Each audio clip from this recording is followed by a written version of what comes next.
Breaking news. बांधकाम कामगार यांच्या मुलीला मिळणार 1,00,000 रुपये. जाणून घ्या. महाराष्ट्र इमारत व इतर बांधकाम कामगार कल्याण मंत्री महाराष्ट्र राज्य नोंदणी बांधकाम कामगार मुलींसाठी एक अत्यंत महत्त्वाचा निर्णय घेतला आहे.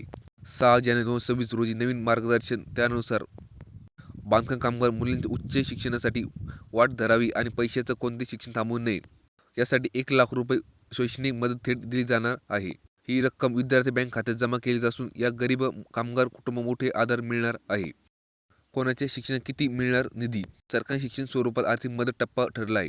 व्यवसाय अभ्यासक्रम डिटेल. जर कामगार मुली शिक्षण वैद्यकीय MBBS अधिक यंत्र इंजिनियर किंवा इतर व्यवसाय पदवीधर अभ्यास प्रवेश दिला असेल तर त्यांना 1,00,000 रुपये शिष्यवृत्ती दिली जाते.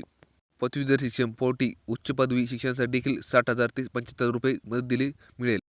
इतर अभ्यासक्रम ITI पॉलिटिकल किंवा पदवीधर अभ्यासक्रमाचा 20 ते 50,000 रुपये अधिक तरतूद करण्यात आले आहे. नोंदणी कामं. विद्यार्थी वडील किंवा आई महाराष्ट्र इमारत व बांधकाम कामगार कल्याण मंत्रिमंडळात नोंदणी असणे आवश्यक आहे.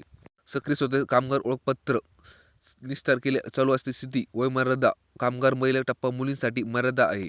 गुणवत्ता. विद्यार्थी मालकी परीक्षेची किमान टक्केवारी उत्तीर्ण आवश्यक आहे. साधारण 50% किंवा त्यापेक्षा अधिक.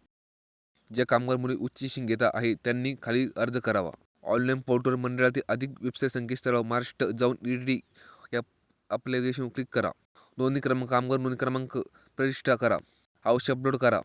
Bonus fide CDP qualification. मागील वर्षी गुणवत्ता. कामगाराचे ओळखपत्र. बँक पासबुक प्रती अपलोड करा. पडताळणी अर्जाची छाननी कर उपस्थिती कार्यालय केली जाईल आणि त्यानंतर रक्कम थेट खात्यात वर्ग केली होईल. आवश्यक कागदपत्रे यादी. कामगाराचे स्मार्ट कार्ड किंवा नोंदणी प्रमाणपत्र. विद्यार्थ्याचे आधार कार्ड. चालू शैक्षणिक वर्षाची पावती आणि बोनाफाईड सर्टिफिकेट. Bank passbook. विद्यालय किंवा पालिकेचे संयुक्त खाते. 90 दिवस कामाचं केलेले प्रमाणपत्र. या योजनेतून बांधकाम कामगार मुली आता डॉक्टर इंजिनियर स्वप्न पूर्ण करता शक्यता आहे. जर तुम्ही बांधकाम कामगार म्हणून नोंदणी केली असेल तर त्वरित जवळच्या सेतू केंद्रात जाऊन नोंदणी करून घ्यावी.